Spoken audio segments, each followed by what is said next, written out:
Donc,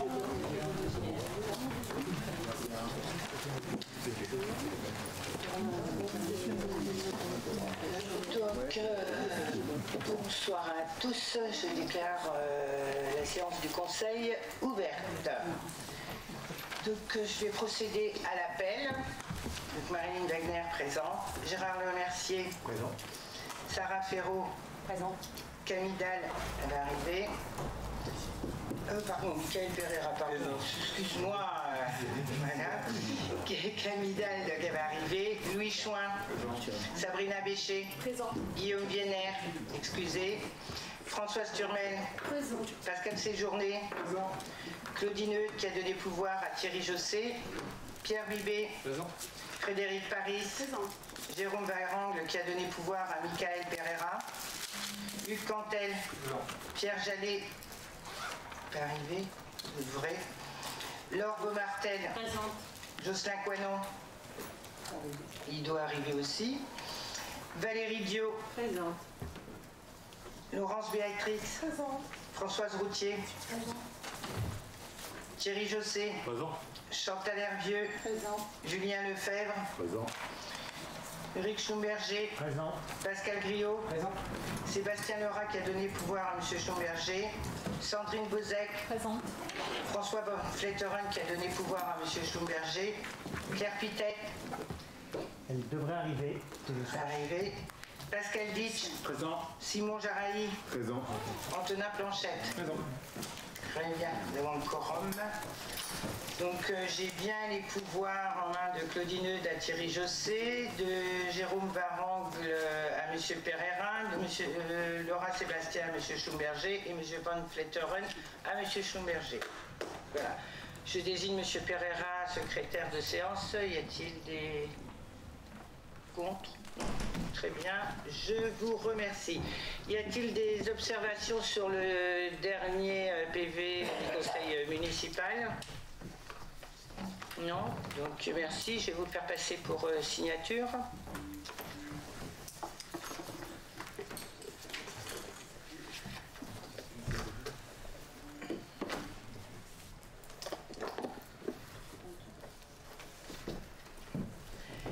Alors, première délibération, c'est sur le débat sur les orientations du projet d'aménagement et de développement durable, PADD, du plan local d'urbanisme.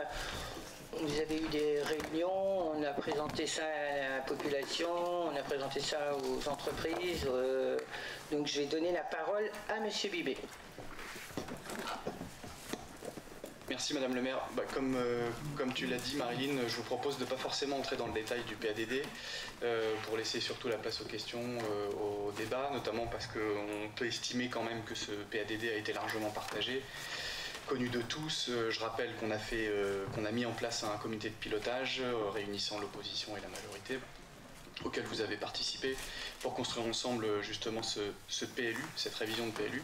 Et donc en sa première partie, le PADD, on a fait, je crois, 4 ou 5 réunions sur le PADD. On a fait 2 réunions publiques, dont la dernière à laquelle on a présenté justement ce projet. Un atelier participatif avec la population qui a pu faire part de leurs attentes. Et en parallèle, moi, à titre personnel, en individuel, j'ai aussi rencontré un certain nombre de personnes, des agriculteurs, des associations, des porteurs de projets qui ont souhaité me rencontrer pour que j'évoque le sujet du PLU et donc du projet politique. Le PADD, c'est vraiment le projet stratégique, c'est comment on imagine Bernay dans 10 ans et quelle stratégie on adopte pour y arriver. On l'a évoqué à l'occasion de la réunion publique à travers toutes les réunions, mais à la base, en préambule, il fallait définir Bernay et la réponse n'était pas forcément très évidente. Est-ce que Bernay est une ville urbaine, une ville rurale? Finalement, c'est une opposition assez stérile pour Bernay, qui est ni l'un ni l'autre, ou plutôt une alliance parfaite des deux. Et finalement, l'identité de Bernay est surtout reliée par un sujet qui est la proximité et dont on a fait notre axe premier du PADD, proximité au pluriel, proximité des services, des équipements, des commerces. mais aussi des associations, et donc derrière le lien social, on est très vite en lien humain à Bernay, de par aussi la proximité de la forme de la ville, qui est une forme resserrée, donc très proche, on peut faire très vite à pied ou en voiture le tour de la ville, et donc ce qui confère un peu un sentiment vraiment encore une fois de proximité, mais la proximité aussi avec les grands paysages, avec la ruralité, avec la nature, avec le bocage normand, la nature même en centre-ville, où on a remarqué bien qu'à renforcer, elle était bien présente. Et donc le premier axe, c'est vraiment de valoriser et de préserver, d'intensifier cette identité autour du PADD, autour de la proximité, pardon. Et l'axe 2 prône plutôt le développement de Bernay, parce que ça ne veut pas dire... La proximité n'est pas synonyme de repli sur soi. Je prends l'exemple de quelque chose que je n'ai pas cité, mais la proximité que l'on a grâce à la gare et au train avec les métropoles régionales et aussi la région Île-de-France, ça nous permet aussi d'être ouvert vers l'extérieur, d'accueillir certes, mais d'être aussi ouvert. Donc l'idée dans cet axe 2, c'est de démontrer qu'avec cette proximité, avec cette identité qui nous est propre, on peut aussi développer harmonieusement la ville sur cette base, partant, voilà. Donc je peux aller un petit peu dans le détail, je vais aller rapidement dans le détail de l'axe 1 et de l'axe 2, parce que nous devons faire ce débat, il est réglementaire, mais voilà, je préfère laisser la place aux questions et au débat. Sur cet axe 1, donc la proximité comme socle de l'identité bernayenne,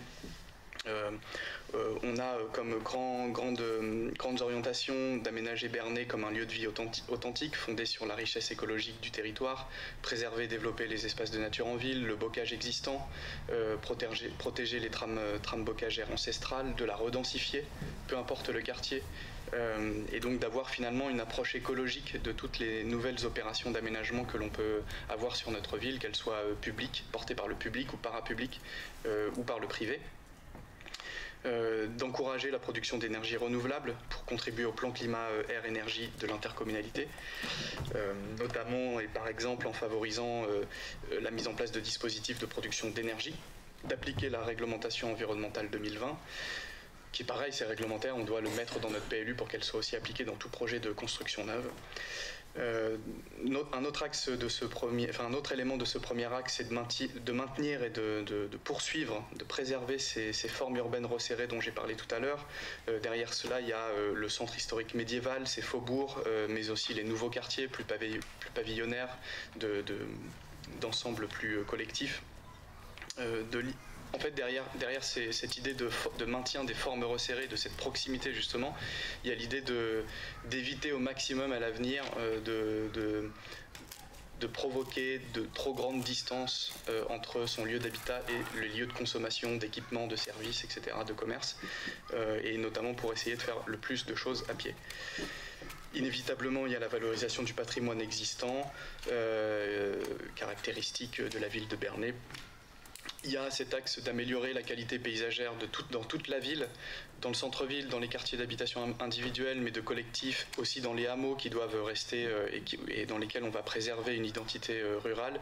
C'est finalement d'avoir un traitement paysager spécifique des franges urbaines en faveur d'une qualité paysagère, notamment sur les interfaces urbain-urbain, donc entre voisins finalement, urbain-rural, donc quand on commence à sortir de la ville, on doit avoir une attention particulière dans ce traitement paysager-là, mais aussi urbain, activité économique, parce qu'on a remarqué que les zones d'activité économique, déjà il y avait un lien brutal entre les zones d'habitation et les zones d'activité économique, et en plus de ça, à l'intérieur des zones d'activité économique, le traitement paysager rendait un peu ces zones un peu, comment dire, pas très agréables, ou du moins un peu moins vivables que les autres quartiers. Et donc on doit avoir aussi une attention particulière sur ce point.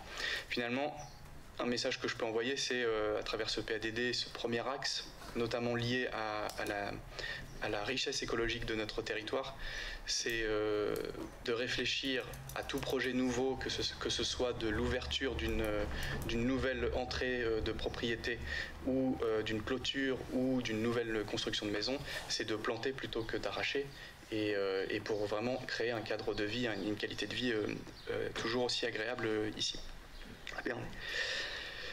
De renforcer aussi, alors c'est pas forcément le PLU qui résoudra ce problème-là, mais on l'indique en tant que stratégie à mettre en œuvre, de créer, de renforcer, mais aussi de créer cette ville des courtes distances, notamment avec le développement de la pratique du vélo, avec le projet de l'aménagement de la gare qui est un point de départ, la prise en compte aussi des risques, parce que c'est intimement lié à la qualité de vie. Je pense aux risques inondations, technologiques et industrielles. On a quelques activités industrielles, dont une, c'est Vesoba, mais donc on a vraiment cette prise en compte, cela à prendre en compte aussi. Le risque incendie, avec beaucoup de zones non couvertes. Et puis les mouvements de terrain aussi, on est un secteur où il y avait beaucoup de marnières, et donc inévitablement avec le temps tout ça se déplace et refait surface. Et puis tout ce qui concerne les nuisances sonores, parce qu'on a à la fois une voie ferrée qui passe en centre-ville, on a des routes départementales et notamment une route un peu plus large qui est la déviation, qui est aussi proche des habitations, et puis on a un aérodrome, et donc on prend en considération ces nuisances sonores. L'axe 2, rapidement, qui s'intitule « Vivre en synergie », justement, avec cette base-là, cette identité-là que l'on formule très clairement dans l'axe 1, c'est de développer, d'avoir un développement urbain contemporain, réfléchi, cohérent, pour faire de Bernay une ville incontournable en Normandie. L'idée est d'accueillir la diversité des modes de vie et les modes d'habiter. Ça passe par la dynamisation, de renouer avec une dynamique de construction nouvelle et d'offrir une offre de logements de qualité adaptée à la demande, donc favoriser le maintien et le retour des familles qui fait défaut notamment dans le diagnostic du PLU, et aussi d'accompagner le vieillissement de la population, qui est un enjeu de plus en plus important. Mais c'est aussi de s'engager, j'ai parlé de construction neuve, mais c'est aussi de s'engager fortement dans une politique de rénovation, d'adaptation du parc existant, inévitablement, et tout cela dans un objectif de retrouver une croissance démographique. L'objectif est vraiment de gagner en population dans les années à venir. Dans le PADD, on est obligé et contraint de mettre des chiffres objectifs, qui ne sont pas objectifs d'ailleurs, mais on met des objectifs chiffrés. Aussi, inévitablement, de renforcer le centre-ville dynamique, affirmer son rôle structurant, je l'ai dit tout à l'heure, d'équipement, de services, de commerce, pour la ville, mais aussi pour le territoire. Et en fait, ce qu'il faut retenir dans cet axe 2, surtout, c'est cette double stratégie qu'on va impulser, à la fois à court-moyen terme, avec un objectif de construction d'environ 200 nouveaux logements, uniquement au sein de l'enveloppe urbaine.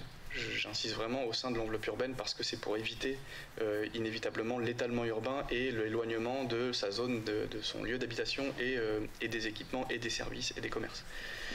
Donc on vise notamment le développement de deux quartiers, le quartier du Mascrier et le quartier de la Croix-Coquet, mais aussi donc là avec du foncier que l'on maîtrise quasiment en totalité, donc c'est facile, c'est du foncier nu, on peut aller très vite, c'est juste de s'entendre avec des bons opérateurs pour créer du logement mixte comme je l'ai dit tout à l'heure, mais aussi de mobiliser certaines dents creuses dans un périmètre cohérent aussi avec le centre-ville, dans certains hameaux, mais proche de l'enveloppe urbaine, notamment pour conserver cet atout, à la fois de conserver cet atout rural des hameaux, mais de se réserver toujours une petite possibilité d'attirer des personnes qui souhaitent construire dans un environnement rural justement, et éviter que ça parte toujours aux alentours, comme ça a été le cas ces 10 dernières années à peu près.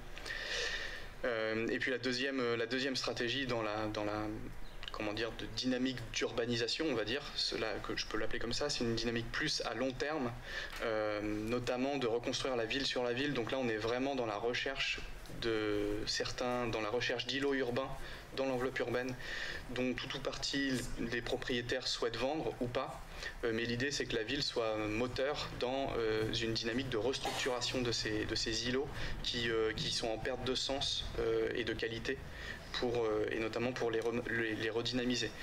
Donc c'est des îlots qu'il faut que l'on crée, nous, stratégiquement, et petit à petit essayer de voir s'il y a une partie de ces îlots dont les propriétaires sont vendeurs, et de voir si on préempte, de voir si on ne peut pas faire en sorte que les autres propriétaires veulent vendre aussi, pour que nous on oriente aussi la programmation, la démolition, reconstruction ou la restructuration lourde de ces îlots-là. On en a ciblé quelques-uns, mais c'est pareil, j'avais fait un peu un appel au comité de pilotage pour qu'il me remonte aussi ce que vous pouvez voir comme comme Îlot en centre-ville qui peut tout simplement se remembrer. Et donc là, on est sur une échelle beaucoup plus longue et une échelle à 10 ans. Donc potentiellement, personne ici verra le résultat de ça, mais c'est vraiment une dynamique à enclencher que la ville n'a pas encore vue aujourd'hui. J'ai pas parlé de la valorisation des filières économiques.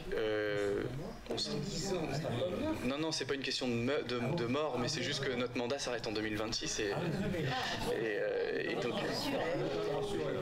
Non, sauf catastrophe naturelle énorme à Bernay, on pourrait mourir, mais.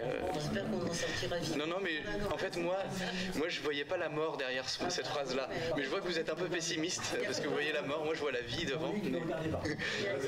Non, justement, j'ai évité de regarder les cheveux blancs. J'ai pas parlé de l'activité économique, mais inévitablement, c'est de la renforcer, de la valoriser, et de favoriser le développement économique local qui se fixe durablement sur le territoire. Difficile à gérer, difficile à encadrer, mais c'est un objectif que l'on inscrit dans le PADD. Et un dernier point, c'est de reconnaître l'agriculture comme un acteur économique à part entière pour maintenir notamment la capacité de production variée sur le territoire qui existe parce qu'on a beaucoup d'activités agricoles diverses. Donc voilà un peu les grands enjeux et les grandes orientations du PADD. Je vais assez vite parce que je pense qu'on les connaît un peu tous et en plus vous avez le PADD le projet de PADD qui vous a été remis il y a une semaine pour pouvoir le lire et donc je suis là pour répondre aux questions et aux remarques. Je voudrais juste remercier Hélène Frogne qui est la chargée de la révision du PLU à la ville de Bernay ainsi que Tristan Duès parce qu'ils font un travail c'est assez dur comme travail, assez volumineux. Même si on est accompagné par un cabinet, et aussi tous les élus qui sont mobilisés dans le cadre du comité de pilotage. Il n'est pas terminé le comité de pilotage parce qu'il continue, mais c'est vrai que le PADD, ça nous interroge sur notre positionnement en tant qu'élu, parce qu'on veut très vite aller dans l'opérationnel ou dans le concret, quand on traite du PLU, mais le PADD nous repositionne dans notre fonction un peu stratégique en tant qu'élu et avoir une réflexion et une vision d'avenir de notre ville. Et c'est pas évident, franchement. Moi, j'ai fait des études dans le domaine et c'est vraiment difficile. Donc, merci d'avoir gardé une mobilisation assez intense dans le cadre des comités pilotage. Et puis, évidemment, toute la population qui s'est mobilisée parce qu'on a eu des ateliers qui ont été extrêmement bien suivis avec, je crois, une 50aine de personnes. On a été obligé d'en refuser, d'ailleurs. Des réunions publiques qui ont été bien suivies pour la première, un peu moins pour la seconde, mais vraiment la population s'y est intéressée, ce qui est intéressant et ce qui est vraiment valorisant pour le travail qui est effectué. Et puis, on va passer maintenant, en termes de calendrier, à la fin donc là, on débat sur le PADD. Ça nous permet d'ailleurs de mettre en œuvre le sursis à statuer s'il y a des opérations qui sont totalement pas conformes avec les orientations qu'on évoque dans le PADD. Mais on va entamer la phase zonage-règlement. Donc c'est là c'est une phase un peu plus opérationnelle, où on va manier un petit peu plus les cartes. On va dire qu'est-ce qu'on a le droit de faire sur certains dans ces zones-là, que l'on va nous tous dessiner ensemble, avec un objectif d'avoir une enquête publique à la fin d'année 2022 et une approbation du PLU en premier trimestre 2023. Et encore une fois, on a avancé à marche forcée sur la révision de ce PLU. On repartait d'une feuille blanche et on va réussir à faire un nouveau PLU en presque 2 ans. Ce qui est assez remarquable. Donc c'est pour ça que je voulais souligner le travail des services, des élus et du cabinet. Voilà, merci. Merci Pierre. Y a-t-il des questions? Pascal. Merci, Madame le maire, de me laisser la parole. Donc, tout d'abord, je voulais vous remercier d'avoir associé les oppositions, en tout cas la nôtre, Bien Vivre à Bernay, au comité de pilotage. Donc, je voudrais dire que ça se passe très très bien. Toutes les questions qui peuvent être posées sont posées, toutes les réponses qui peuvent être apportées sont apportées. Le débat n'est pas clos, bien sûr. Je vous félicite de respecter le calendrier que vous vous êtes fixé, puisque pour l'instant il est respecté. Il n'empêche, comme vous l'avez dit tout à l'heure, que nous pouvions poser des questions et des remarques. Alors, je vais poser faire part de quelques remarques qu'on a déjà échangées lors du comité de pilotage, mais que je souhaite aborder ici pour positionner un petit peu notre groupe Bien Vivre à Bernay sur certains aspects du projet d'aménagement et de développement durable qui nous intéresse tous et qui est plutôt notre marque de fabrique en quelque sorte. Dans l'introduction que vous avez faite dans la présentation, comment dirais-je, qui est comment dirais-je, forcément résumée, et donc vous ne pouvez pas parler de tout. Néanmoins, dès les premières phrases, vous avez insisté sur en fait, tous les services sont à proximité. Souvent, Madame le maire le dit en réunion publique ou même à l'extérieur qu'on peut aller à tous les services en moins d'un quart d'heure à pied, etc. Et donc, vous avez signalé que la proximité, on l'a trouvée à pied et en voiture. Et là, j'ai eu quelque chose, vous n'avez pas parlé. Ah oui, mais vous n'avez pas oublié que les vélos, vous avez oublié, mais vous en avez reparlé après. Mais c'est pour vous dire, les vélos et, comment dirais-je, les transports en commun. Donc nous, on fait de ces circulations actives. Dans le temps, on a appelé ça des circulations douces. Maintenant, on appelle ça circulation active. Le vélo, c'est pas un gadget. C'est un vrai moyen de, comment dire, de circuler. Aujourd'hui, où en voiture, ça devient de plus en plus compliqué.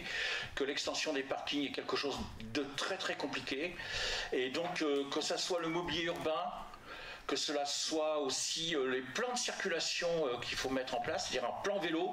On en a déjà eu 2, j'espère que le 3e pourra aboutir, mais on n'est pas dans la phase opérationnelle, vous l'avez dit, on est dans les orientations politiques du projet d'aménagement et de développement durable.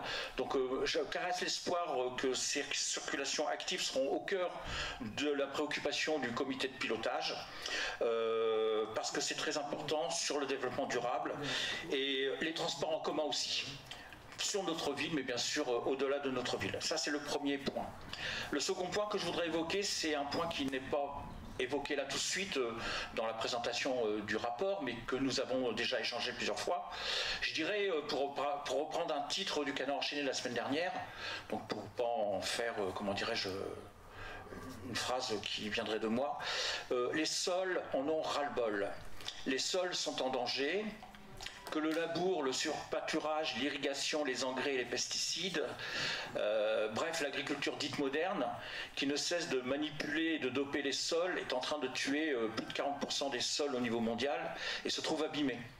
La biodiversité s'effondre, les sols émettent de plus en plus de méthane et de protoxyde d'azote, qui sont de redoutables gaz à effet de serre, et soit on continue dans notre folle lancée, ou soit on restaure une partie des sols abîmés, notamment en pratiquant l'agroécologie, ou soit on prend soin des écosystèmes en stoppant l'arrachage des arbres, vous en avez parlé un petit peu, le brûlage ou le drainage des zones humides.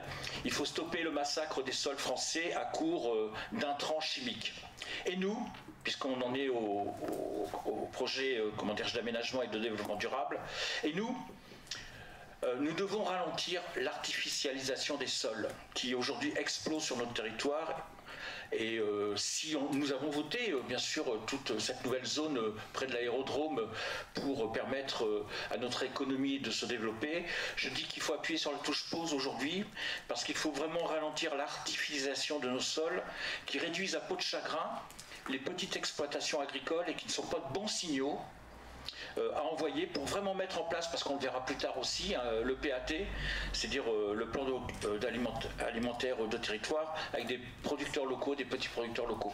Et donc je suis particulièrement inquiet sur cet emballage d'artificialisation des terres. Donc on a fait ce qu'il fallait sur l'aérodrome. Moi je dirais qu'il faut appuyer sur cette touche pause, d'autant plus que dans les communes autour, je pense à 2 communes proches de Bernay qui pratiquent le mitage, c'est-à-dire la construction, sans frein, de pavillons, de maisons individuelles, etc.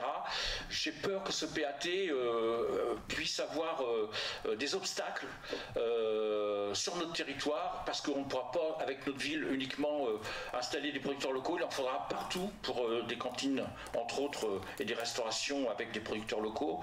Et donc, je pense que ces 2 axes-là, ce sont 2 axes importants sur lesquels nous reviendrons avec notre groupe Bien Vivre à Bernay, dans le cadre du comité de pilotage, où nous échangeons librement, avec franchise et avec beaucoup de courtoisie, mais aussi en direction de nos administrés sur ces sujets-là qui nous semblent importants, donc les circulations actives et l'artificialisation des terres. Merci.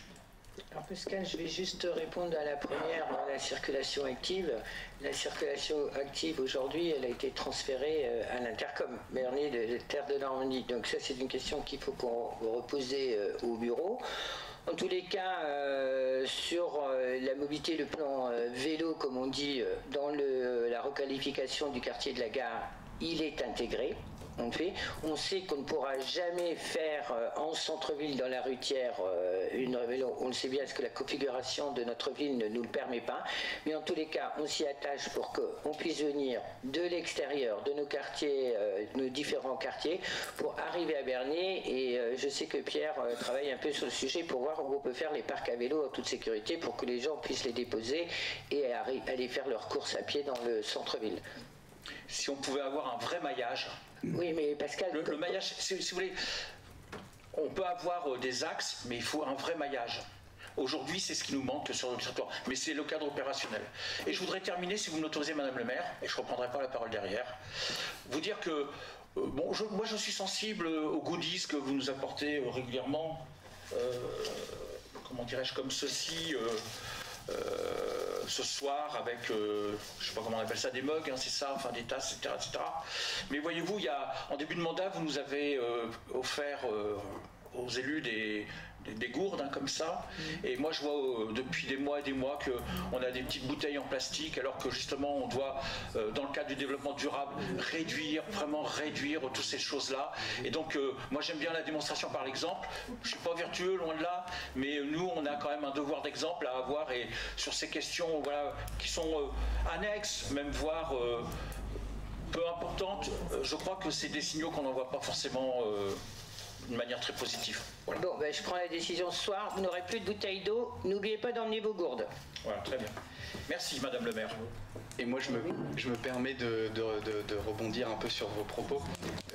Je vais aussi paraphraser des personnes de gauche, alors un peu moins à gauche que vous, je ne vais pas paraphraser le canard enchaîné, mais je vais vous dire, Monsieur Ditch, que vous n'avez pas le monopole du développement durable. Parce que vous avez commencé vos propos comme ça, mais vous n'avez pas le monopole du développement durable, et je pense que ce PLU, vu la teneur du PADD, je ne suis pas dans la petite phrase ou dans le petit mot ou dans le petit titre politique qui va faire plaisir à tout le monde, mais j'aurais pu très bien dire qu'on faisait un PLU type bioclimatique ou écologique ou j'en sais rien, encore que sais-je comme terme, qui aurait franchement qui aurait très bien qualifié ce PADD, parce que les deux sujets que vous évoquez sont vraiment traités dans le PADD, alors plus ou moins, parce que encore Madame le maire vient de le dire sur les déplacements doux, c'est pas forcément de notre ressort, et c'est encore moins du ressort du PLU d'ailleurs, mais en fait j'aime bien, vous venez de dire les profs par exemple, moi je vais vous en donner des exemples. Le projet gare, Madame le maire vient de le dire, on met des pistes cyclables bidirectionnelles de la voie verte jusqu'à la place de Verdun. On va même pousser le sujet pour rejoindre la place de la Poste. On va réfléchir à comment on adapte les rues de Morsan, les rues de la Victoire, de Auguste Le Prévost, Gambetta, pour essayer d'avoir un maillage qui va aussi vers le centre-ville, ce qui n'est pas évident, parce que même le département, la personne en charge des déplacements doux au département nous dit ce que vous voulez faire, c'est pas possible. Entre la voirie, enfin la largeur de la voirie, de mettre des choses au sol, juste des marquages au sol, ça va pas être possible, vous n'allez pas respecter les distances réglementaires. Donc c'est assez complexe. Donc la mobilité douce et la mobilité active, le vélo, la marche à pied, on le prend en considération dans tout le PADD. Quand on veut valoriser, préserver et continuer de développer les formes resserrées de la ville, je sais pas comment l'expliquer autrement, mais concrètement, ça veut dire qu'en fait, on se concentre sur une forme resserrée. Donc, d'éviter inévitablement l'usage de la voiture. Mais juste, il y a aussi un principe de réalité. Aujourd'hui, la voiture, tout le monde l'utilise. Nous tous, vous tous, voilà. Et pareil, un autre exemple dans le PADD, quand je dis que même les constructions neuves vont être dans l'enveloppe urbaine. L'enveloppe urbaine, c'est moins de 10 minutes à pied. Quand je parle du Mascrier, on est à moins de 10 minutes à pied, on est à 7 minutes je crois, de la place de la Poste. Donc la Croix-Coquet, on est à moins de 10, à 5 minutes du pont Ravet. à pied. Donc après se pose la question des aménagements que nous on va faire pour faciliter la marche à pied et le vélo. Et aussi on a déjà pris en considération le sujet dans le cadre du BIMOB et de la réflexion autour des nouveaux trajets. On a mis en avant auprès de l'Interco le fait qu'il fallait desservir ces quartiers-là parce que justement ils vont se développer au sein même de l'enveloppe urbaine. Donc pareil, concrètement, par l'exemple, ce PADD répond en fait à vos interrogations ou à vos remarques. Et ensuite, vous avez parlé de l'artificialisation des sols. Je partage totalement ce que vous dites, entièrement même. Pareil, notre PADD ne fait pas la part belle à l'étalement urbain, c'est pas vrai. En plus, la ville de Bernay a été relativement sobre ces 10 dernières années. Par rapport, encore une fois, et d'ailleurs à une réunion vendredi dernier, j'ai demandé à certains acteurs qui pointaient du doigt l'artificialisation qu'on allait potentiellement faire dans l'enveloppe urbaine, encore une fois, je leur disais, soyez objectifs avec la ville de Bernay. Parce que quand l'État nous dit attention, arrêtez d'artificialiser vous à Bernay, alors que pendant 10 ans, des communes en RNU, Règlement National d'Urbanisme, donc les PC, permis de construire, sont signés par l'État, soit dit en passant, ont étalé totalement la ville et ont fait effectivement cette politique de mitage, je pense que la balle, elle n'est pas forcément... C'est pas nous qui avons signé tous les permis de construire, je ne vais pas citer les communes aux alentours, mais c'est pas nous qui les avons signés, c'est l'État. Mais l'État aujourd'hui nous demande d'arrêter d'artificialiser les sols. Juste, je remets un petit peu en perspective les choses. Et pareil, l'artificialisation des sols, on le prend en compte, on stoppe l'urbanisation dans les hameaux, à l'exception de certains endroits que l'on va travailler dans la partie règlement zonage. On favorise la rénovation, l'extension dans les hameaux quand même, et puis même le changement de destination de certaines granges pour leur redonner une seconde vie, etc. Ça encore, c'est un travail que l'on va entamer maintenant. Et puis c'est pareil, je le répète, mais cette dynamique à long terme, sur 10 ans minimum, d'essayer de faire du remembrement sur du foncier bâti ou non bâti qui ne nous appartient pas, donc on ne maîtrise pas, pour renouveler la ville sur la ville et de reconstruire certains îlots pour leur redonner du sens alors qu'ils n'en ont plus aujourd'hui au sein même de la ville, c'est justement lutter contre l'étalement urbain. Je ne sais pas faire autrement que de renouveler la ville sur la ville pour lutter contre l'étalement urbain. Donc en fait je partage votre point de vue, et en plus de partager votre point de vue, concrètement on a fait en sorte que dans ce PADD on puisse agir en cette faveur. Donc voilà, c'était juste deux petits points que je voulais alimenter. Merci Pierre. Monsieur Schumberger.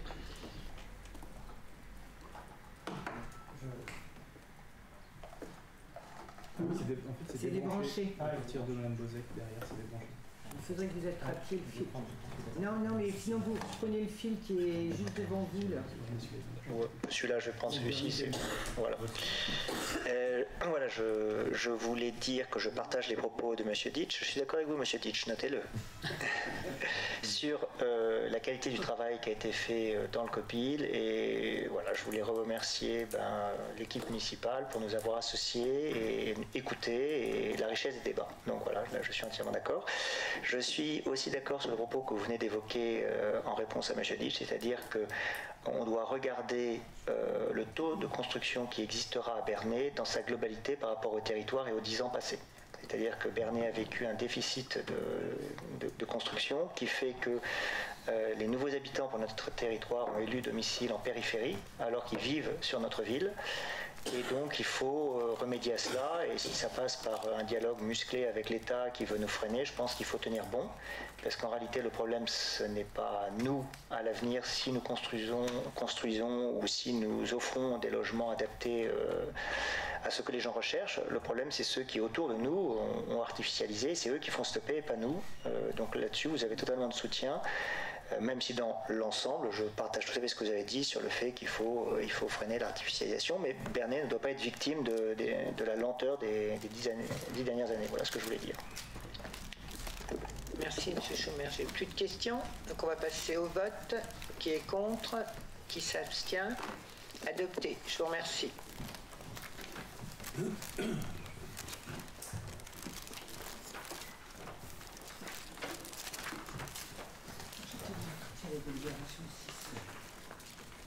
Alors, je vais redonner la parole à M. Bibé pour la convention pour la gestion de la mise sous pli et l'affranchissement des avis des sommes à payer pour le service de l'eau.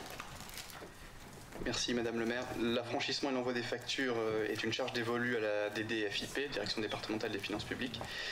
Et à la demande de la DDFIP, la ville réalise cette mise sous pli et l'affranchissement de la facturation du service de l'eau. Et donc là, cette convention elle a pour objectif de permettre la refacturation de ces dépenses d'affranchissement entre la commune de Bernay et la DDFIP de l'Eure. Y a-t-il des questions? Non, pas de questions. Donc on procède au vote. Qui est contre? Qui s'abstient? Adopté, je vous remercie.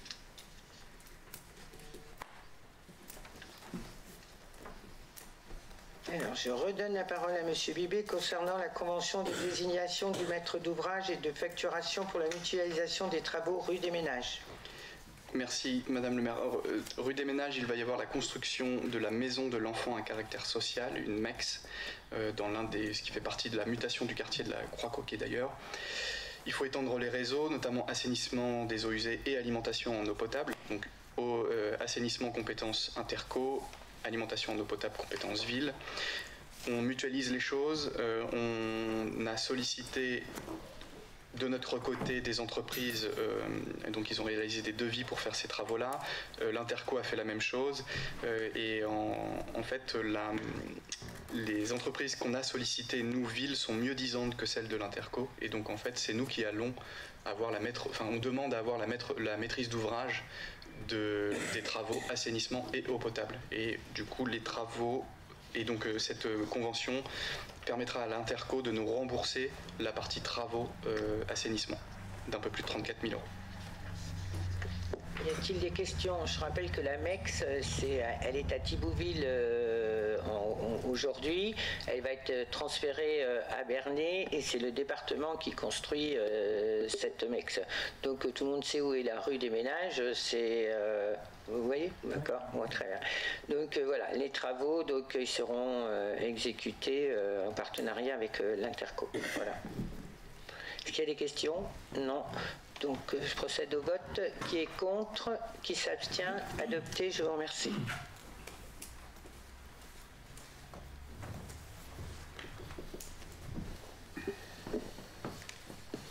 Je redonne la parole à M. Bibé pour la révision du contrat de territoire, les inscriptions des projets. Merci Madame le maire. On actualise, on met à jour l'inscription des projets villes dans le contrat de territoire 2015-2022, je crois, non 2017-2022. Et en fait, on se concentre sur les deux projets pour lesquels on a engagé déjà des travaux, ou du moins on a engagé des travaux, à savoir la requalification du quartier de la Gare phase 1 et le projet d'aménagement sur la prairie de la Charentonne, quartier du Stade et quartier du Bourg-le-Comte, donc tous les aménagements sportifs, culturels et ludiques. Donc en fait, on met juste à jour les projets qui vont concrètement, où on va pouvoir concrètement solliciter des subventions, dont tout est détaillé en annexe de cette délibération. Mais c'est pareil, ce sont des sujets qu'on a déjà vus ensemble, que ce soit en commission ou même dans toutes les réunions de travail à ces sujets. Merci M. Bibé. Oui, c'est juste pour dire que, fin de compte, l'IBTN, la région et le département ont acté, eux, en délibération, les sommes allouées en subvention à ces projets. Voilà. Est-ce qu'il y a des questions? M. Pascal. Merci Madame le maire. Donc c'est vraiment à la marge la question que je posais, mais je trouvais que c'était le bon moment pour la poser. Donc sur les projets structurants un petit peu sur notre territoire et particulièrement dans notre ville. Donc il y en a un qui est une question d'actualité que j'ai évoqué dans la commission que préside M. Chouin en début de semaine. Aujourd'hui, on arrive dans la période estivale et on a notre camping de Bernay qui est, comment dirais-je, une question que se posent nos administrés là aussi sur son avenir et sur le manque que ça va avoir sur l'activité à la fois dynamique, économique, sociale, culturelle et de loisirs cet été. Et donc la question elle vient là maintenant, c'est que faire pour que notre camping puisse de nouveau rouvrir, à la fois parce que c'était un camping populaire, mais aussi peut-être qu'on peut y mettre prochainement des projets de camping-caristes, etc. Néanmoins, l'été arrive et je pense que ça va nous manquer une nouvelle fois dans le cadre cadre des activités, on va dire, de loisirs, mais aussi culturelles, où c'est un spot qui peut accueillir pas mal de personnes.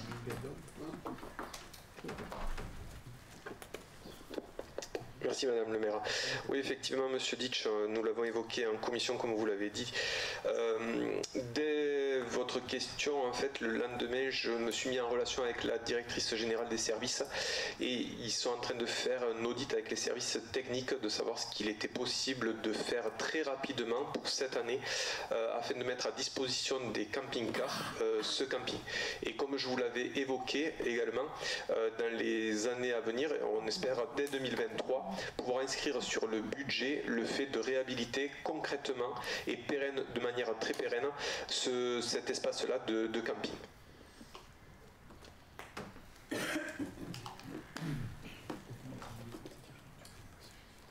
Y a-t-il d'autres questions? Plus de questions, donc on passe au vote. Qui est contre? Qui s'abstient? Adopté. Je vous remercie.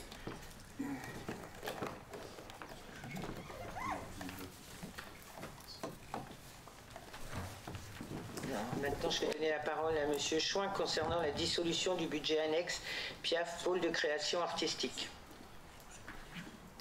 Oui, merci Madame le maire. Je ne pense pas que Merci Madame le maire. Oui, donc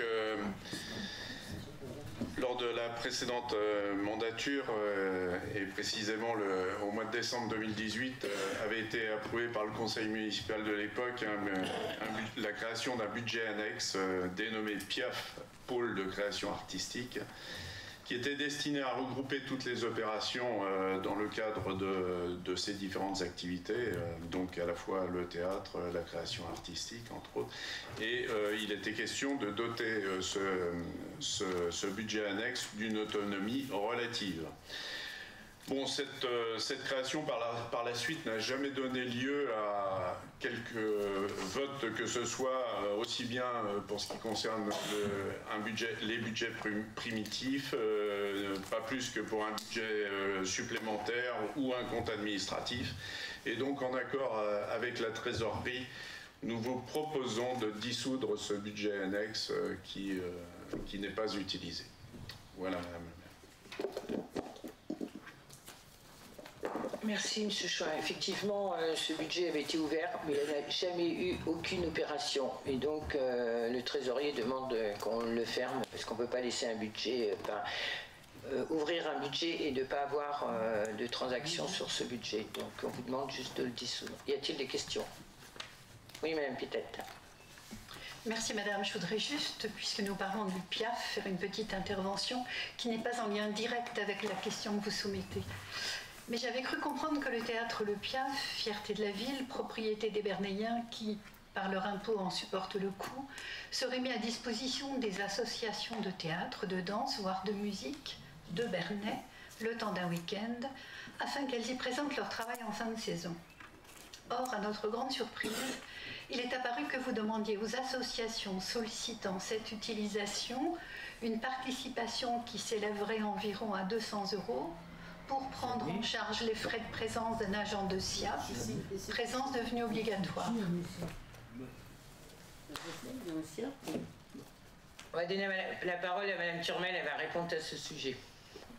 Je voudrais rappeler quand même que certaines de ces associations ne bénéficient d'aucune subvention de la part de la mairie, pas de mise à disposition d'un local municipal et ont par conséquent la charge d'un loyer pour leur hébergement tout au cours de l'année. Donc utiliser la scène de théâtre une fois dans l'année. C'est pas 200 €. C'est pas 200 € le SIAP. Non, non. Alors je sais qu'il y a eu des échanges téléphoniques et c'est ce qui est apparu. Non, non, non. Il n'a jamais été question de 200 €. C'est plus aux alentours de 80. Madame Pitette, je n'ai pas les éléments là pour vous répondre, donc je vais vous revenir vers vous avec ce sujet. Je vous remercie beaucoup. Merci Françoise aussi.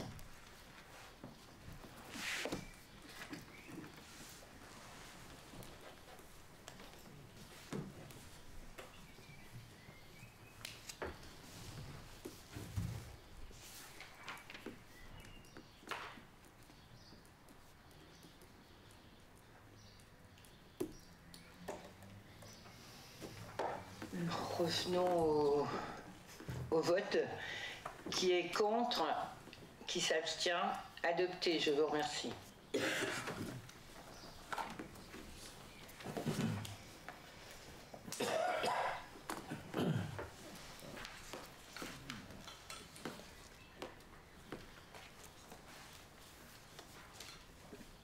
Je redonne la parole à Monsieur Chouin concernant la décision modificative numéro 1 du budget principal portant déploiement des autorisations de programme et des crédits de paiement.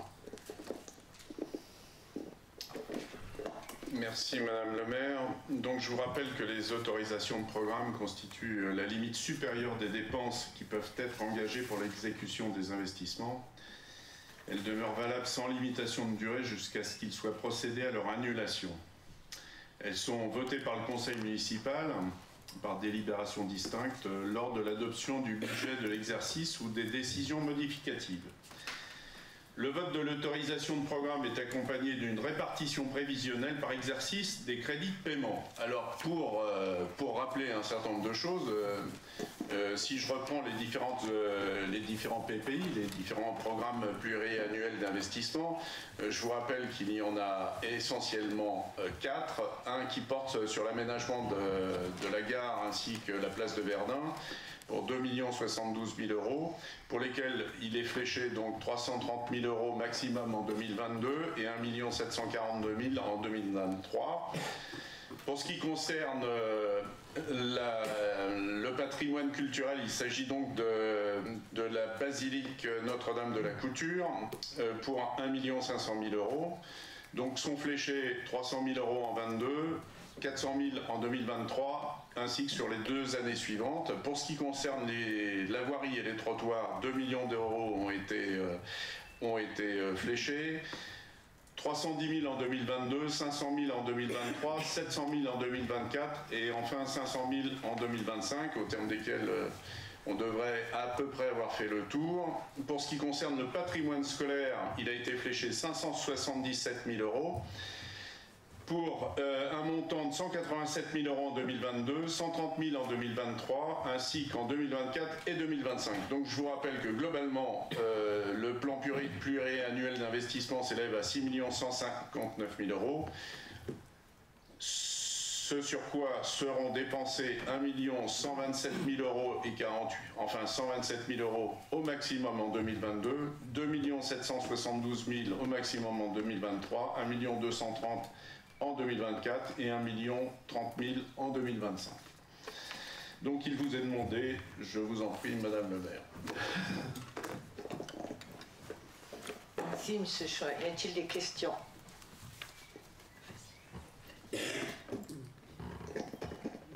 Monsieur Chaubert. Merci. J'ai une question concernant deux bâtiments emblématiques de notre ville, qui sont l'hôtel de la Gabelle, pour lequel vous nous avez dit que vous travailliez sur un projet lors du dernier conseil. Donc, et bien évidemment, ça a attisé notre curiosité. Et puisqu'on est en train de décider sur un plan pluriannuel d'investissement où cet hôtel n'apparaît pas, ainsi que l'église Sainte-Croix, il est, je pense, légitime que je vous interroge à nouveau dessus. Alors, je vais vous répondre pour la Gabelle. La première restitution de la phase étude de la reconversion de la Gabelle me sera présentée le 18 mai, le mercredi 18 mai. Donc après, je vous ferai partager ce retour. Pour l'église Sainte-Croix, non, c'est la Couture, là, l'église Sainte-Croix, des travaux, je sais qu'il y a des travaux prévus d'entretien, mais c'est de l'entretien, c'est pas des aussi gros travaux que la Couture. Mais dans ce plan pluriannuel, pour l'instant, c'est juste tourné vers la Couture. De 2022, qu'on parle à partir de 2022. Si ça se trouve, en 2023, on va avoir d'autres projets qui vont s'installer. Mais les 4 projets là qui sont inscrits, c'est ceux qui vont être réalisés. Et donc, mais 2023, il y en aura d'autres qui s'ajouteront, du moins je l'espère, et 2024 aussi au fil de l'eau. Donc la gabelle, pour l'instant, on ne parle pas de chiffrage, parce que le chiffrage, on va l'avoir. Je pense qu'on va être étonné du montant des frais qu'il y aura à faire dans tout, parce que c'est pas seulement le bâtiment principal, c'est aussi les annexes. La réflexion est faite globale avec les annexes. Donc je vous ferai partager, ou ils vous partageront en commission, le retour de cette première restitution. Je vous remercie. Donc si j'ai bien compris, c'est un plan pluriannuel qui n'est pas exhaustif, d'autres projets viendront s'y ajouter, et ce n'est pas parce que la Gabelle n'en fait pas partie et Sainte-Croix n'en font pas partie que rien ne se passera d'ici 2025. C'est ça, c'est-à-dire qu'aujourd'hui on dit que les projets où on va dégager des financements, enfin où on va investir, c'est de 2022, c'est les 4 grands projets. On sait déjà le chiffrage, le montant estimatif des travaux, et on le répartit sur plusieurs années. Et en 2023, il y aura d'autres travaux, je vous dis, je l'espère, et qui seront inscrits. Mais là, on part de l'année 2022 et on établit le plan pluriannuel de financement. Voilà. Oui, ça porte sur des études qui ont été faites. C'est-à-dire que la Gabelle, on attend le résultat de l'étude. On espère pouvoir s'orienter sur d'autres solutions que celle de le faire financer uniquement par la ville. Mais bon, attendons. Pour l'instant, c'est trop prématuré. Merci, c'est très clair. Madame Pitette.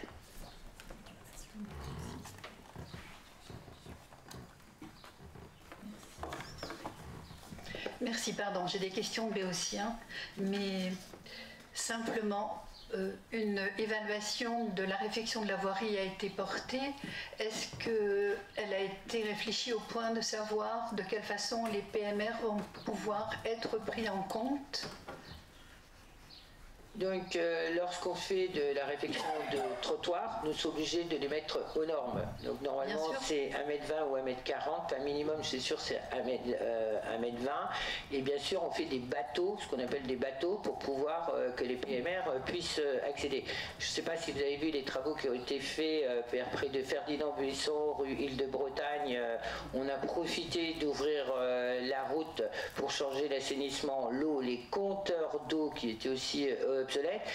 On a profité pour enfuir le réseau électrique aérien, et on a refait en même temps les trottoirs qui ont été adaptés aux normes PMR. Voilà. Et donc c'est une obligation du moment quand on refait de mettre aux normes. Et puis ma deuxième question, pardon, merci beaucoup, et ma deuxième question, on a une évaluation là des travaux pour le patrimoine scolaire. Est-ce qu'on commence à envisager la pose de matériel pour faire des économies d'énergie, et à peu près quel niveau de pourcentage par rapport à ça ? Il y a un groupe de travail entre les services qui travaillent justement pour les économies d'énergie et le dispositif, pour nous permettre aussi également d'avoir un chiffrage. Et donc tout ce qu'on pourrait avoir comme idée pour réduire, déjà on prend rien que cette pièce-là. Quand vous regardez les fenêtres, l'hiver, le froid, il passe, on a déjà tout un programme où il faudra remplacer les fenêtres, rien que du bâtiment principal, puisqu'il y a une fuite importante d'énergie vers l'extérieur, comme dans nos écoles, comme dans tout notre patrimoine. Donc on va regarder aussi, est-ce qu'on peut, par exemple, dans un couloir, au lieu qu'on appuie sur le bouton que ça reste allumé, est-ce qu'avec une cellule qu'on déclenche, je prends des exemples, hein, est-ce qu'avec une cellule, qu'on installe des cellules dans les interrupteurs, est-ce que quand on passe, ça se déclenche et ça s'éteint tout seul? Ça aussi, il y a aussi l'économie sur les chauffages, partout un peu dans les chauffages, dans nos bâtiments sportifs. Justement, on a un schéma directeur qui va être mis en place pour les équipements sportifs, parce que les équipements sportifs, et je me permets de rappeler aussi dans les équipements sportifs ou les associations qui occupent nos locaux, qui n'oublient pas d'éteindre le chauffage quand ils partent, qui n'oublient pas d'éteindre les lumières quand ils partent, ou de fermer les portes, comme dit M. Chouin, tout simplement. Enfin, parce qu'on voit qu'il y a des locaux, par exemple, je vais prendre des gymnases ou des salles dans les gymnases, pas justement les gymnases, où le chauffage est mis à fond, puis on ouvre les fenêtres. Donc, ou dans les différentes associations, c'est pareil.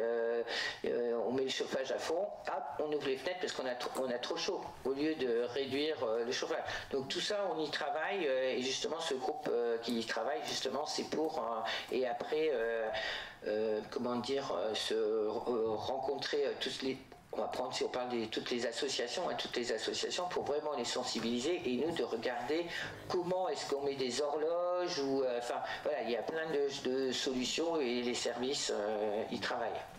Oui, nous avons eu l'idée d'installer des cellules crépusculaires sur l'éclairage public par exemple, parce qu'en fonction de l'époque à laquelle nous sommes dans l'année, évidemment l'heure du jour n'est pas la même. Donc dès lors que la luminosité est suffisante, il serait logique que l'éclairage cesse. Nous avons imaginé aussi, enfin c'est prévu d'ailleurs, mettre des capteurs de CO2 dans les classes de façon à aérer à bon escient plutôt qu'au doigt mouillé, quoi. Enfin tout un tas de mesures comme celle-là, en plus de celles dont parlait Madame le maire. Donc nous travaillons dessus. Ouais. Ouais. Y a-t-il d'autres questions? Plus de questions, donc on va passer au vote. Qui est contre, qui s'abstient, adopté, je vous remercie.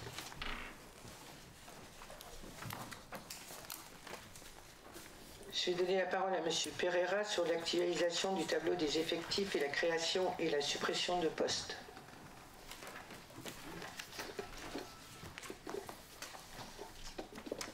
Merci Madame le maire. Vous avez l'habitude de cette délibération puisque c'est les emplois en fait, de chaque collectivité sont créés par l'organe délibérant, donc le conseil municipal pour nous. Donc afin de mettre à jour le tableau des effectifs, au regard d'une part de la réalité des effectifs et compte tenu de la réorganisation des services, puisqu'on a toujours cette volonté d'optimiser l'emploi des agents, il convient de créer et de supprimer des emplois permanents. Donc comme suit. Donc, le premier, c'est la création d'un emploi permanent appartenant au cadre d'emploi des ingénieurs territoriaux à temps complet, afin d'exercer les missions de responsable du patrimoine, voirie, réseaux divers et propreté urbaine. Le deuxième emploi concerne la création d'un emploi permanent également, appartenant au cadre d'emploi des ingénieurs territoriaux, pour des missions de responsable eau potable animateur du bassin d'alimentation du captage, gestion des eaux pluviales. Enfin, la troisième est la création d'un emploi permanent appartenant au cadre d'emploi des techniciens territoriaux à temps complet pour un technicien support de niveau 2 qui aura pour mission la maintenance informatique.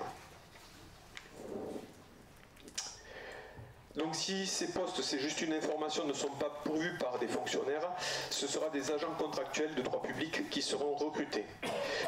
Les autres créations de postes concernent la stagiairisation d'un contrat aidé, des avancements de grade et une nomination à un concours. Donc je vais vous passer, puisque vous l'avez tous lu, le tableau des effectifs. Donc il est proposé aux membres du conseil municipal justement d'actualiser ce fameux tableau.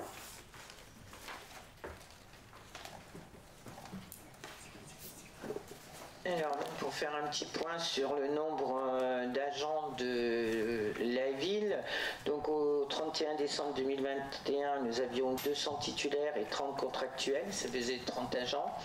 Au 11 mai 2022, il y a 193 titulaires et 36 contractuels, c'est-à-dire soit 229 agents. Les 7 titulaires en moins correspondent à 2 départs en retraite, 2 mutations, un transfert à l'Altercom, une mise en disponibilité et un décès. Les 6 contractuels supplémentaires correspondent au recrutement du manager de commerce, d'un contrat aidé, je ne sais pas si vous l'avez déjà vu dans les cimetières, vous avez dû remarquer que dans les cimetières, nous avons un agent qui intervient pour l'entretien des cimetières. Et en remplacement de 4 agents en arrêt de maladie, 2 au multi-accueil et 2 en entretien de restauration. Voilà. Y a-t-il des questions? Pas de questions. Donc qui est contre? Qui s'abstient? Adopté, je vous remercie.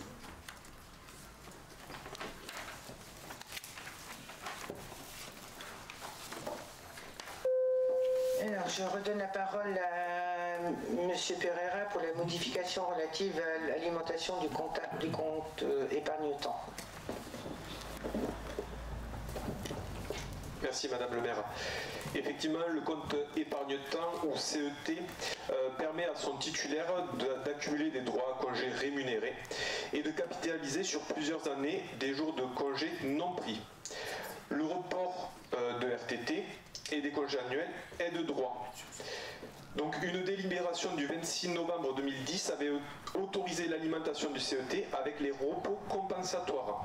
Donc en fait c'est la récupération des heures supplémentaires. Le cumul des jours épargnés pouvait entraîner des problèmes de fonctionnement, on l'a vécu, de service au moment des départs en retraite ou des mutations. L'autorité territoriale décide de limiter le nombre de jours annuels pouvant alimenter le CET à 5 congés annuels. Et ainsi qu'au RTT bien évidemment.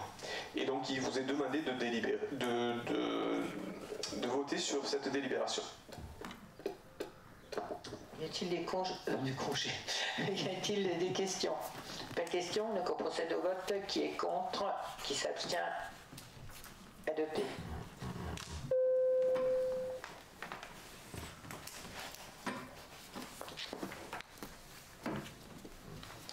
Alors, la délibération numéro 9, la création d'un compte social territorial commun avec le CCAS fixant le nombre de sièges, se prononçant sur la parité numérique sur le recueil du vote du collège employeur.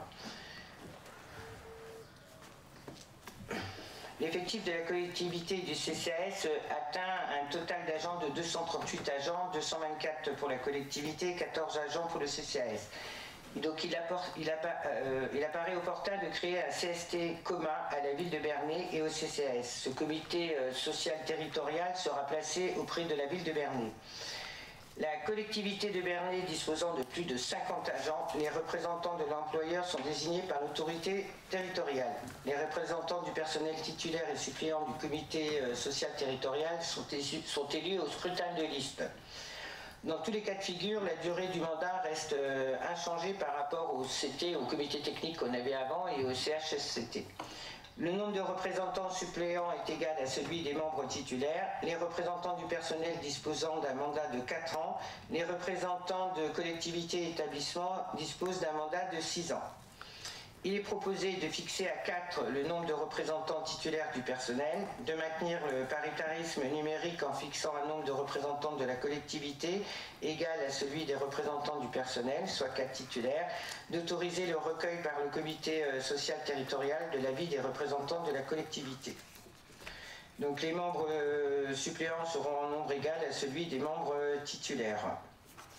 L'effectif de la collectivité du CCAS étant supérieur à 200, il sera créé une formation spécialisée en matière de santé, de sécurité et des conditions de travail au sein du comité social territorial. Avez-vous des questions? Pas de questions? Donc on va passer au vote. Qui est contre? Qui s'abstient? Adopté. Je vous remercie.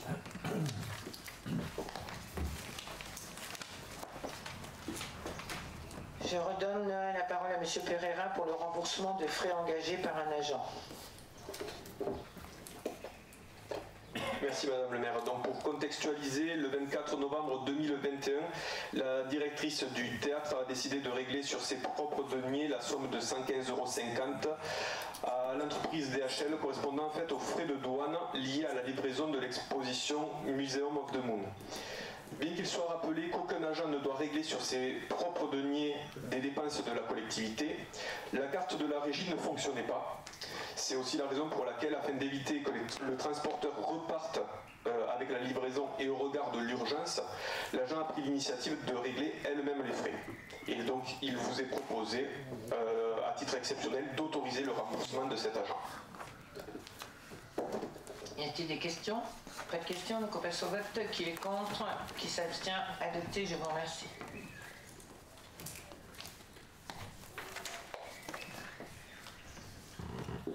Alors, je vais donner la parole à M. Lemercier pour l'approbation de la convention entre la ville et le SCB handball, dans le cadre du projet sport et savoir rouler. Ah oui, mais parce qu'il ne marche pas. Parce qu'il est... Là-bas, ça s'est déconnecté. C'est déconnecté, donc... C'est nous qui est déconnecté. C'est là, il faut le brancher, Madame Bozek, sinon le réseau... Ça va le faire, ça va le faire. Mais attrapez-le devant, là. C'est bon, c'est bon. Attrapez-le là-dedans. Pas d'accident de travail ce soir. Ouais, non, il faut le brancher à Madame Bozek. Il faut le brancher, voilà.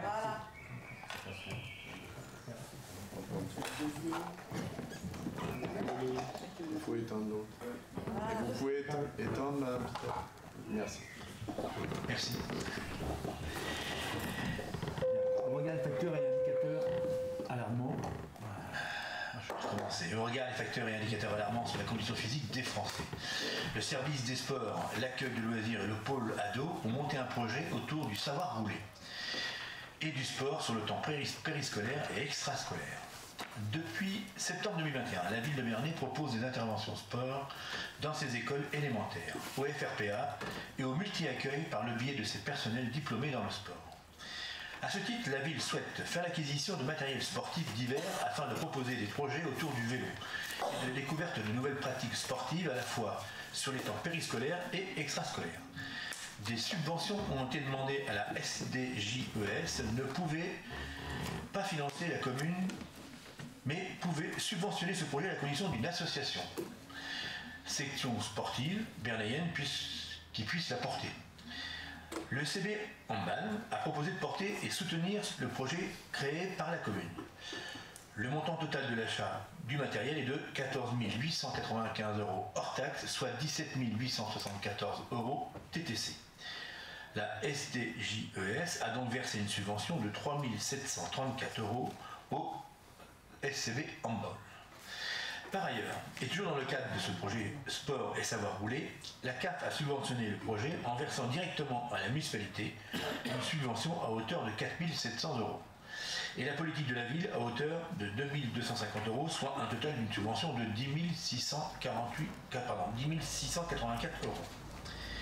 Il s'agira donc, dans le cadre de cette prochaine action, de verser au SCB Handball la somme de 14 140 correspondant à la différence entre le montant des achats et la subvention déjà perçue par le SCB Handball. Le SCB Handball s'engage à acheter la totalité du matériel à réception des fonds versés par la commune et rétrocédera le matériel à la commune dès sa réception. Il est ainsi proposé au conseil municipal de valider la convention partenariale et financière entre la ville de Bernay et l'association SCB Handball s'y annexée. Ceci est surtout pour acheter des vélos, par exemple, et du petit matériel.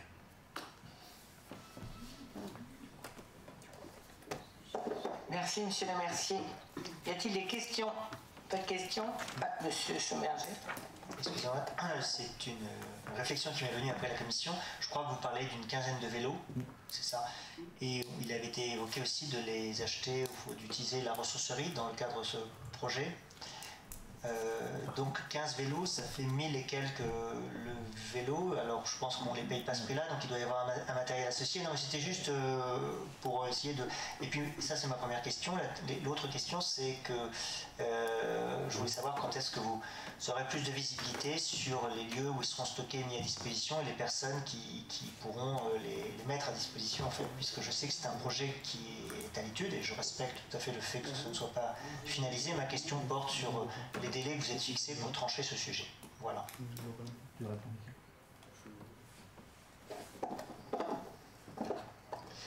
Merci Madame le maire. Effectivement, Monsieur Chaumerger, comme évoqué, il ne s'agit pas que d'achat de vélos en fait. Il y aura également du petit matériel, puisque vous le savez, depuis cette année, on a mis en place 2 animateurs qui passent dans les écoles en temps scolaire, pas que périscolaire et extrascolaire, puisqu'en fait on s'est aperçu que la sédentarité était un fléau en fait pour notre société et l'objectif c'est vraiment de pouvoir impulser cette dynamique d'activité physique et sportive dans les écoles. Et donc on a vraiment, vous le savez, on essaie, je l'ai évoqué, d'optimiser le maximum la ressource humaine. Maintenant, l'objectif ce n'est pas non plus de détériorer le service à la population, et on pensait que c'était une nécessité absolue que de pouvoir familiariser les enfants à cette pratique sportive. Et d'ailleurs, j'en profite pour vous inviter, vous élus, mais également les Bernéens, à venir le 14 mai et le 15 mai, puisqu'il y aura en fait des animations dans la ville avec Sport Ma Santé pour le samedi 14, et ensuite il y a la journée de l'enfant pour le 15 au centre de loisirs, et on aura et de la pratique d'activités physiques et sportives, mais également des animations autour de l'alimentation, ce qui est aussi fondamental dans l'équilibre en fait, de notre société. Donc ça c'était la première chose, et comme je l'avais évoqué, effectivement, aujourd'hui l'objectif maintenant des services, c'est de travailler sur l'opérationnalité de cette délibération, et c'est effectivement toutes ces problématiques de stockage, etc. Et une fois que ce sera finalisé, une fois que ce sera finalisé, bien sûr nous communiquerons par rapport à cela, effectivement, puisqu'on l'avait évoqué, l'objectif également c'est de mettre à disposition des éventuels touristes ou familles ces vélos-là pour que la pratique, encore une fois, et ça revient à ce que M. Ditch évoquait, pour favoriser la mobilité douce à Bernay. Si je peux me permettre, actuellement, vous avez sur le stade, hier et demain, en rapport avec le sport Ma Santé, les collèges et les lycées qui sont actuellement en activité là-haut. Vous pouvez y aller, c'est toujours intéressant. Il y a eu aussi samedi dernier une grosse compétition. Là, je parle pour le sport parce que c'est important, mais oui, ce week-end, il y a aussi une activité sur le stade aussi dans ce domaine-là. Merci. Y a-t-il d'autres questions? Il n'y a pas de questions. On va procéder au vote. Qui est contre? Qui s'abstient? Adopté. Je vous remercie.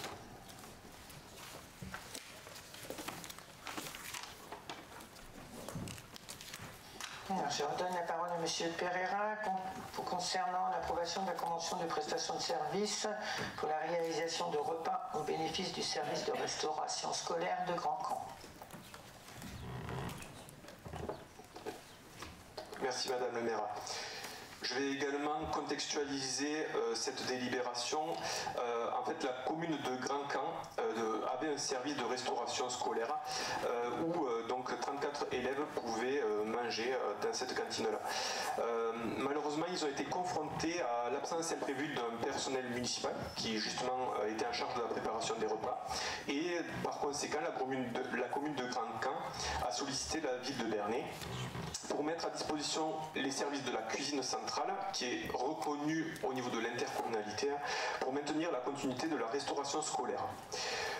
Considérant que les services, puisqu'on a quand même demandé aux services municipaux si on était en capacité de le faire, on a eu cette validation-là, on a répondu favorablement à cette demande. Et donc il vous est proposé de valider la convention de prestation de services.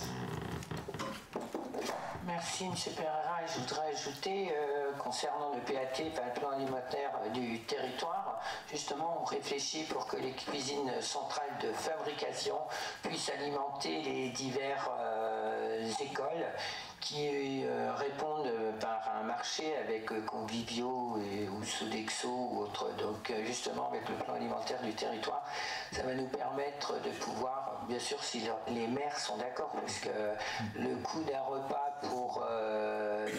avec 25% de bio labellisé n'est pas le même coût que chez Convivio. Donc il faudra vraiment qu'on ait des arguments pour les maires pour les décider à ce sujet. Voilà. Y a-t-il d'autres questions? Monsieur Schomberger. Oui, donc moi je me félicite que ça se passe comme ça, parce que c'est la reconnaissance de la qualité. Je crois d'ailleurs que Grand Camp est très content, enfin d'après les retours qu'on avait pu avoir en commission. Donc on a une capacité à absorber 34 repas supplémentaires. On peut monter jusqu'à quel nombre de repas supplémentaires sans avoir nous-mêmes à grossir nos effectifs ou réinvestir dans du matériel? C'est une question qui me paraît intéressante pour les gens qui nous écoutent.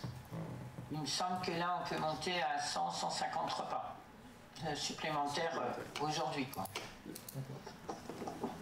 Si je dois porter des éléments factuels, effectivement, je rejoins Madame le maire.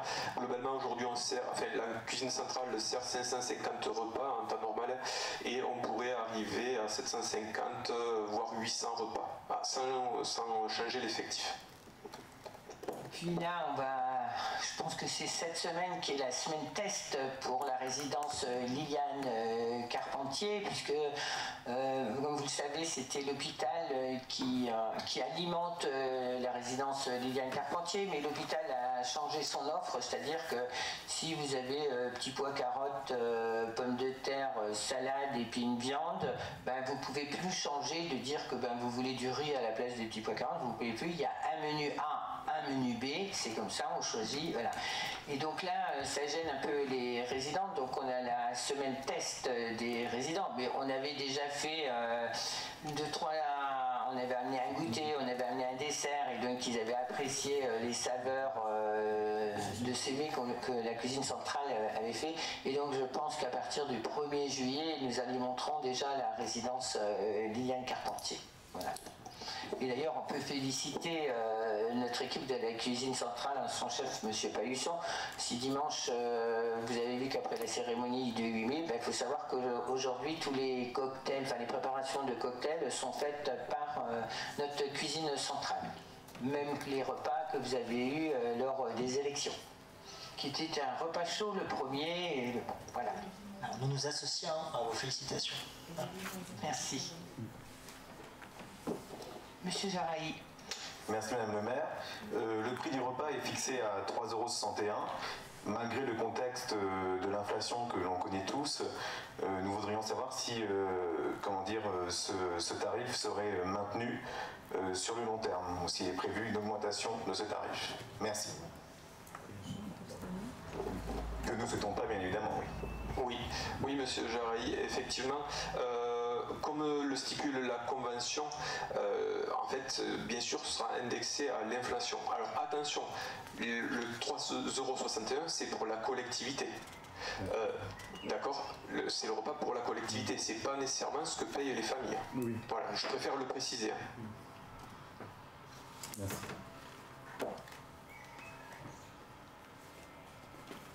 Y a-t-il d'autres questions? La question, donc on passe au vote. Qui est contre? Qui s'abstient? Adopté, je vous remercie.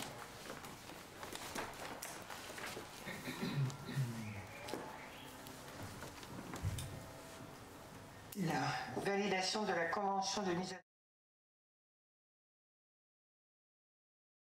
de Melval. Madame Kelly nous avait sollicité pour savoir si on avait des possibilités pour mutualiser avec elle notre police municipale. C'est d'ailleurs pour ça qu'on avait fait des embauches supplémentaires. Donc la police municipale interviendrait donc sur son territoire. Donc nous avons fait une convention qu'elle a acceptée. Donc on vous propose de valider cette délibération de cette convention. Oui, bien sûr, elle va nous financer, bien sûr, quand même. Voilà. Monsieur Ditch. Oui, je me félicite de voir une nouvelle coopération se mettre en place entre la commune de Bernay et de Melval. Je crois, nous caressons aussi l'espoir que dans les temps futurs, nous pourrons avoir aussi des transports en commun qui vont pouvoir se développer au-delà de la ville de Bernay pour aller vers la ressourcerie, par exemple. Et donc, la question toute naturelle que je vais poser, est-ce que nous nous dirigeons, comme l'a si bien fait la commune de Pont-de-Mer avec Saint-Germain-Village, vers, comment dirais-je, des relations qui vont nous permettre peut-être, dans les années à venir, de nous appeler Bernay-Melval? Alors, monsieur Ditch, je ne vais pas répondre à madame Canu. Je pense qu'on peut peut-être être à la prémisse de fiançailles, ou on pourrait supposer peut-être. Non, en tous les cas, moi, je l'ai déjà dit, et je pense que je me rappelle plus quand j'avais fait une allusion dans le journal de l'éveil si on pouvait se marier.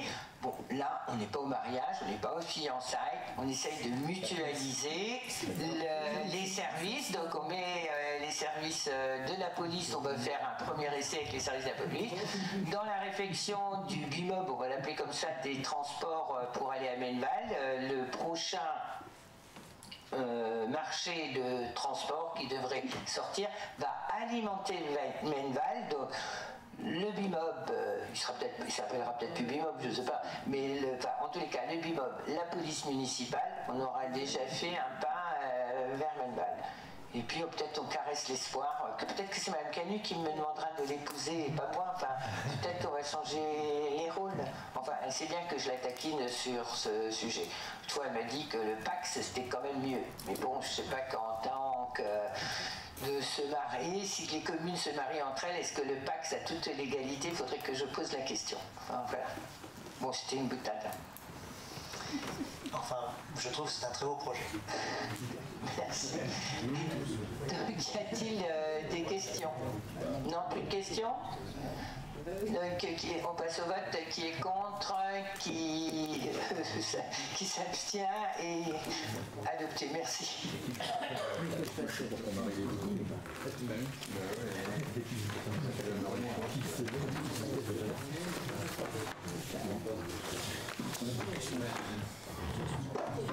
Et bien, vous avez eu les comptes rendus des décisions que j'ai prises du 1er avril au 30 avril. Est-ce que ça vous pose question? Eh, on se dissipe pas, j'ai pas fini. J'ai dit donc, vous avez eu le compte rendu des décisions prises du 1er au 30 avril. Est-ce qu'il y a-t-il des questions? Pas de questions? Donc, je vous remercie. Il n'y a pas de... Il y a vote là ou pas? Non. Voilà, ok. Alors, il n'y a pas de questions orales. D'accord, merci. Ben, je clôture la séance du Conseil. Je vous remercie, je vous souhaite une bonne soirée. Je remercie les services pour l'organisation du Conseil, évidemment. Merci.